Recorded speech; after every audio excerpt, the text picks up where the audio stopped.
Hello dear students of class 8.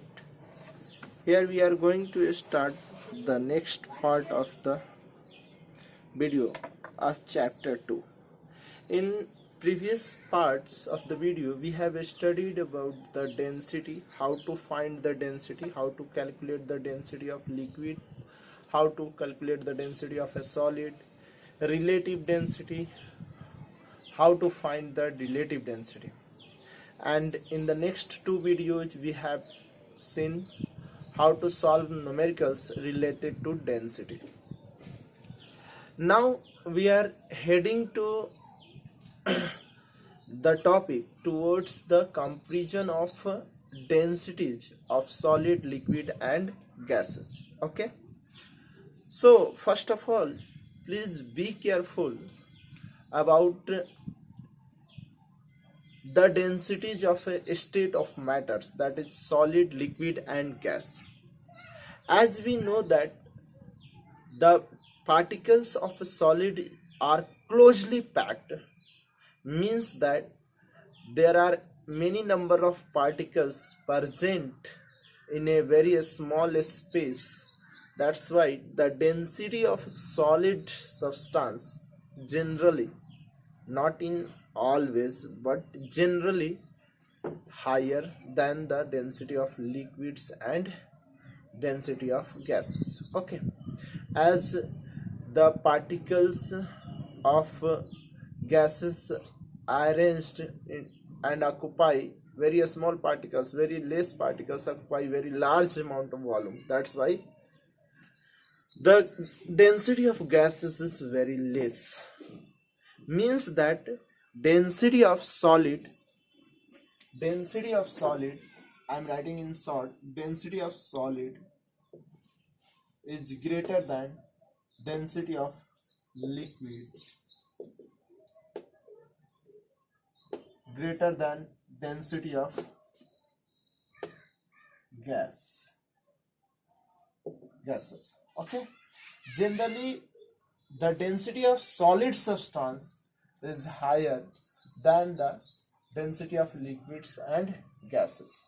Okay, for a particular substance, if you take iron in liquid form, if you take same iron in gaseous form, it means that the density of substance, the iron in a solid form, has a higher density than the liquid and than the gases. Okay, this is general perception, this is general behavior we observe. But when we start studying about these particles, some anomalous phenomenon comes out, some countering phenomenon come out. That phenomenon seen in water and other substance. Now come to the point. Next part, if you take a matter which is either in solid, liquid or gas. Let's say that a matter may exist in solid, liquid or gas. There are mainly three phases of a matter. Basically, matter has three phases, basically solid, liquid and gas. Okay,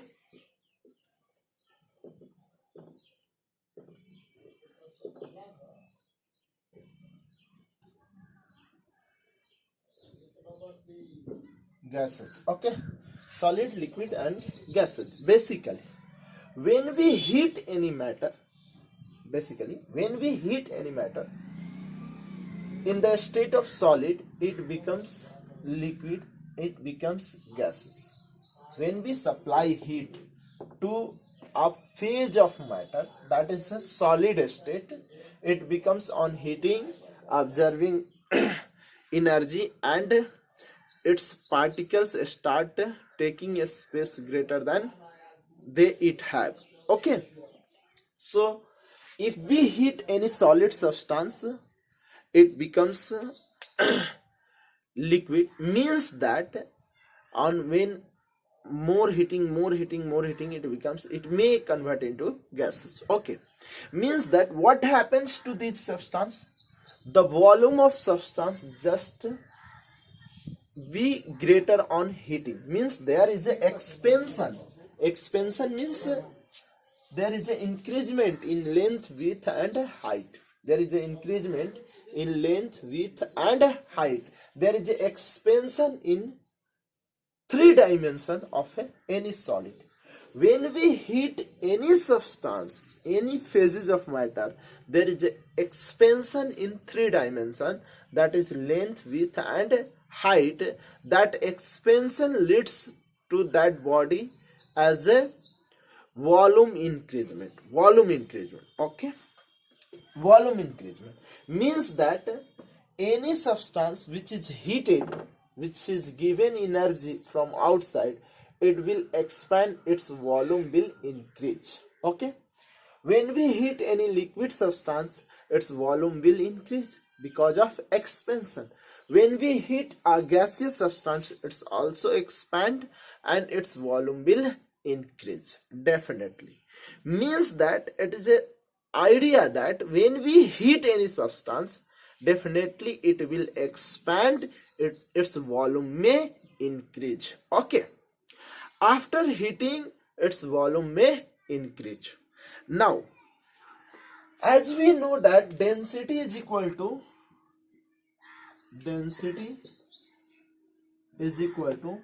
mass upon volume.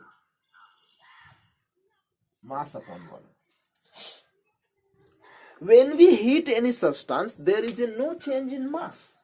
There is only change in volume. There is no change in mass. There is only change in volume. When we heat that substance, that matter, when we supply energy, when we heat,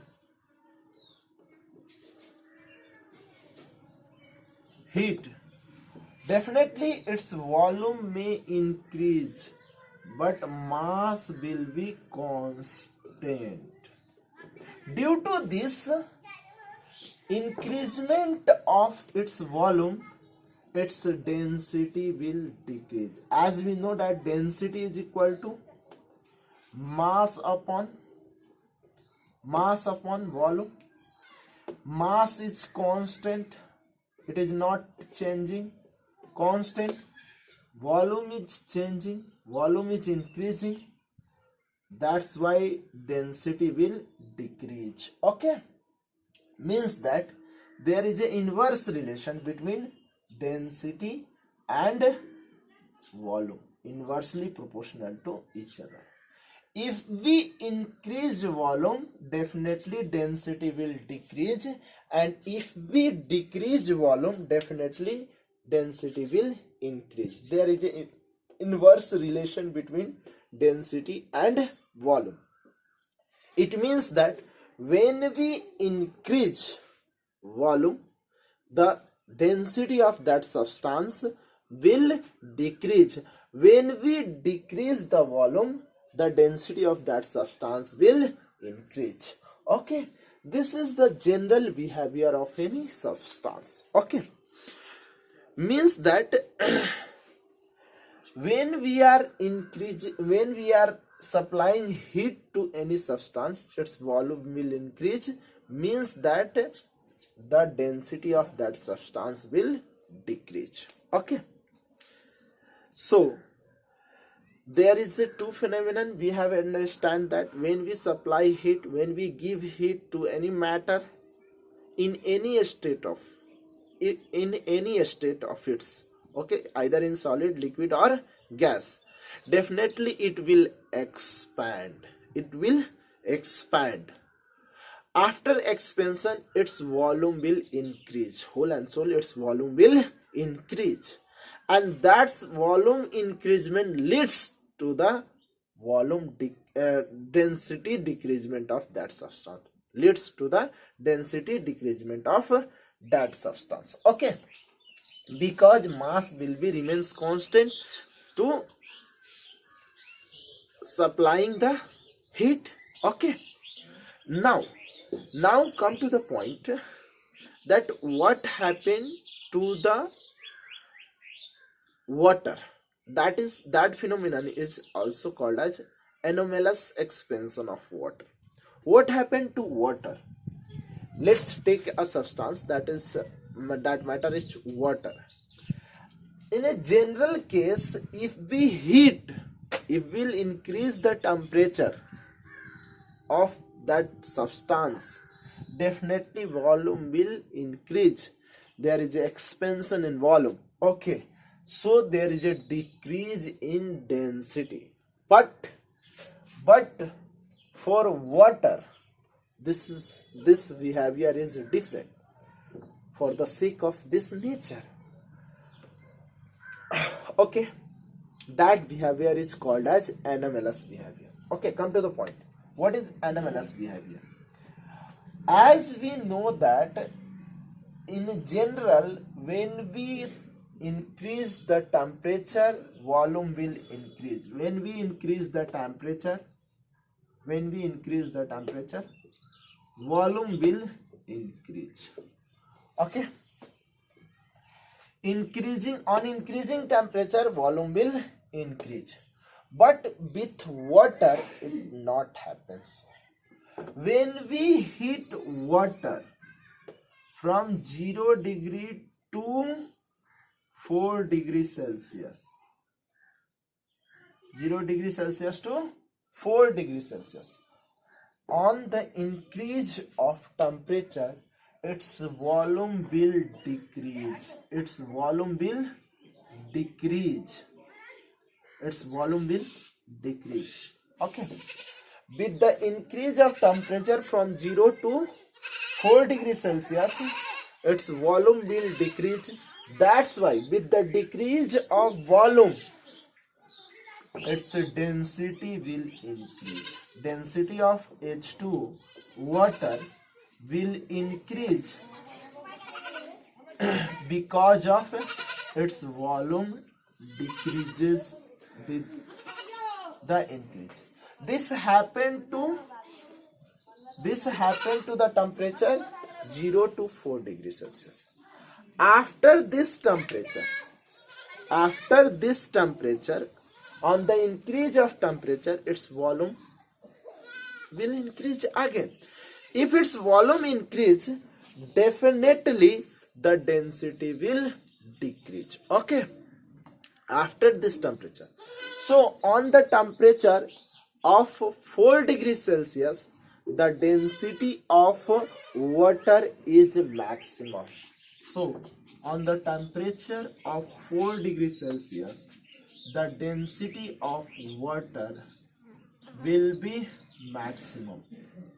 On 4 degrees Celsius, this is a temperature density graph, okay, for water. At 4 degrees C, the density of water is maximum.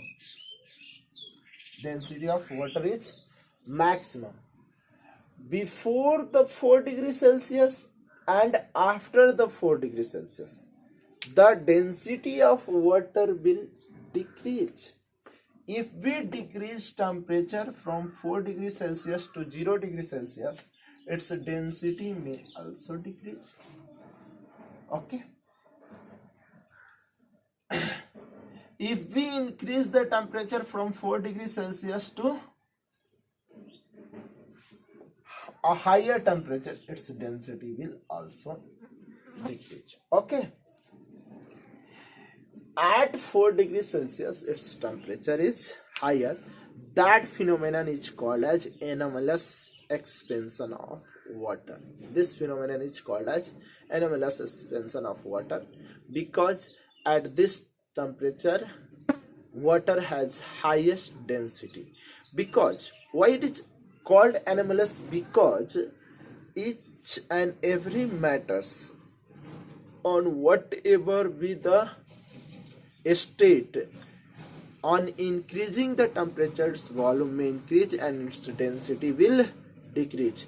But water is the only things, on increasing the temperature, its density will increase with decrease of its volume. Okay, that's why this behavior is called as anomalous behavior of water. Okay, now what happened to the liquids and gases when heat is given to this substance? Okay, come to the point.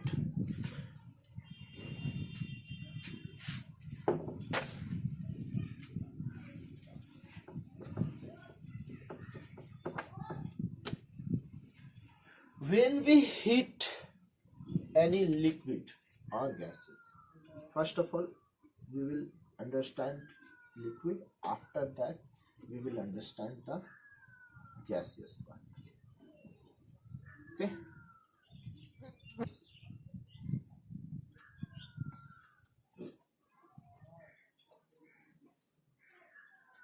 this is it. I am supplying some heat to the beaker containing some water,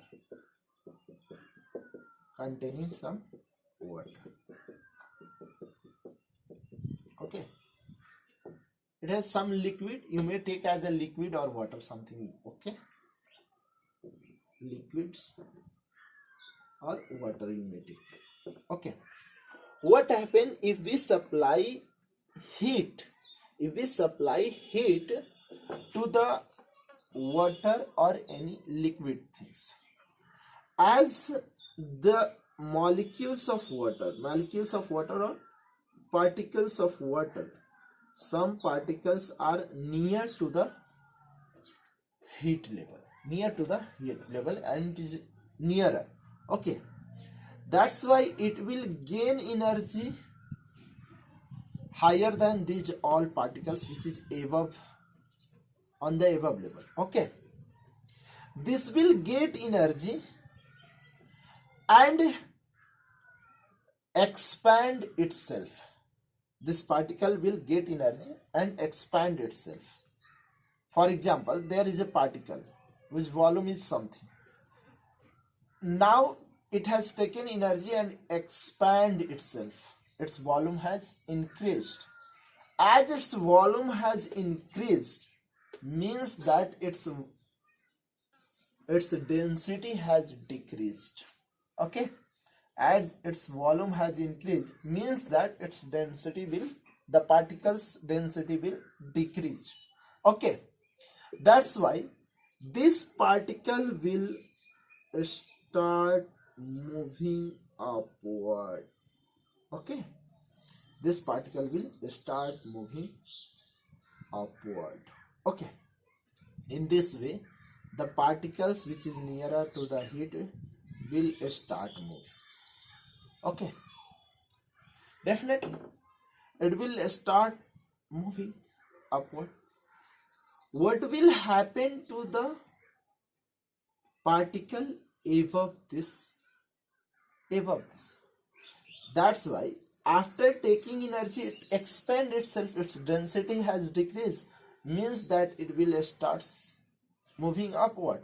And the molecules which have less energy, means has no heat energy, it hasn't gained heat energy, means that it has a density rather than higher. Okay, so it will settle down.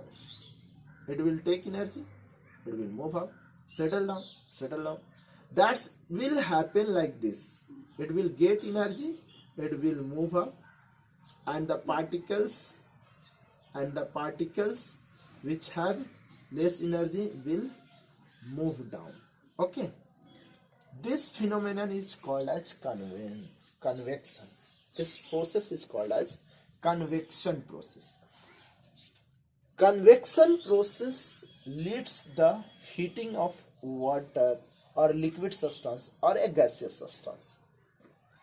Whole and soul, it is not that if we supply heat and whole and soul water will start boiling. No, it will not happen so. The particles will, one by one, particles will get the energy, expand itself, lower its density and move it upward. Okay, and from sideway the particles which have less energy, which have high density, will settle to the beaker. Again it will get energy and move upward direction. Okay, this phenomenon is called as convection phenomenon. Due to convection, this process is called convection process, through which a liquid is heated up. A liquid will boil in a beaker. This phenomenon also happens in gaseous state of matter also. That is also called as land bridge and sea bridge. Okay, land bridge and sea bridge. Okay, come to the point. Learn it. First of all, understand what is land bridge. Let's say this is land part. This is a land part, means where we live, and this part is a sandy part. Sandy part. This part is a sandy part where we live, and this part is a whole ocean. Water bodies is present here. Water bodies is present here. Okay. In day, when sun rises, and lots of sunlight energy falls. Sunlight energy falls on the water bodies, similarly on the land. As land has capacity to rise its temperature by getting less energy. Okay, because solid states get heat up early. Okay, rather than liquid and gases. Okay, so this heated up very fast.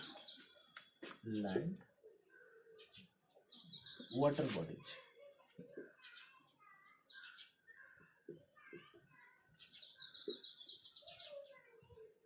Water bodies. Okay, land and water bodies.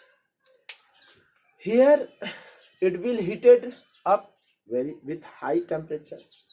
Due to increase of the temperature of the land, the surrounding temperature increases and gas present on the land face will rise up. Okay, because of heat, the gaseous particles are in contact with the land is heated up, and that's why the gaseous particles will also heated up. It will expand itself, lower its density, and increase above. It will rise itself. Okay, this phenomenon goes in day.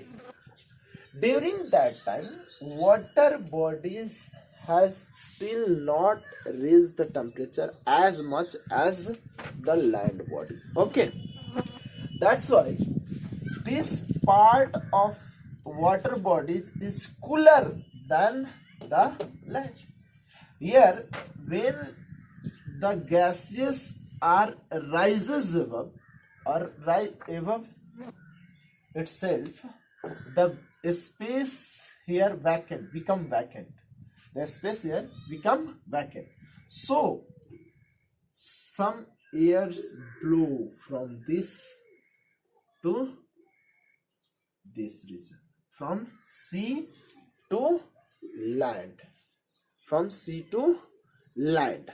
Okay, sea to land, some air blows. The sea to land. This phenomenon is called as sea bridge. This phenomenon is called as sea bridge. Okay, the flow of air from sea to land during daytime is called as sea breeze. This is an example of convection process. This is an example of convection current. This is also called as convection current because there is a flow of what? Air from sea to land. Okay. Once again, I am repeating you once again what happened. Okay. Basically, during daytime, when sun rises, the sunlight falls on land and the same sunlight falls on sea breeze. Land heated up fastly because it is a solid, and water bodies heats up slowly. Okay, because it is a liquid phase. Okay, that's why the gases are in contact of water becomes heated, and due to heat the gases expand itself, lower its density and start moving upward. Okay, the space become vacant here, so the air blow from sea to land. Okay, this phenomenon is called as sea breeze. What happened during night? During night, when sun set up, जब सूर्य अस्त हो जाता है, okay, the water bodies and the land both start cooling. As it is a solid substance, land, so it's cool down faster than the water bodies. It's cool down faster, okay, than the water bodies. The gases present in contact with land also cooled itself. Okay. Rather, the water bodies will take time to cool itself. According to Newton's law of cooling, the substance which heated up fastly will cool faster, and the substance which heated up slowly will cool slowly. Okay, that's why it will take time to cool. At night, this body becomes colder than the water bodies. So the air contact in the water bodies will heated up and move upward. Okay, and the space become vacant, and this space occupied by the flow of air from land to sea. This is called as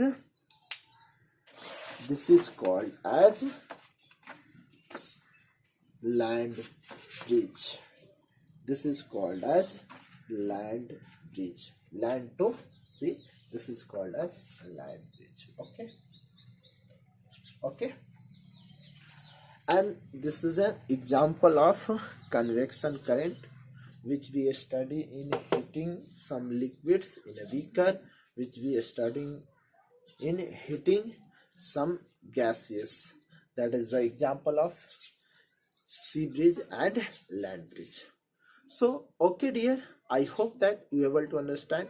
If there will be any problem, I will be with you in Google Meet. Okay, bye.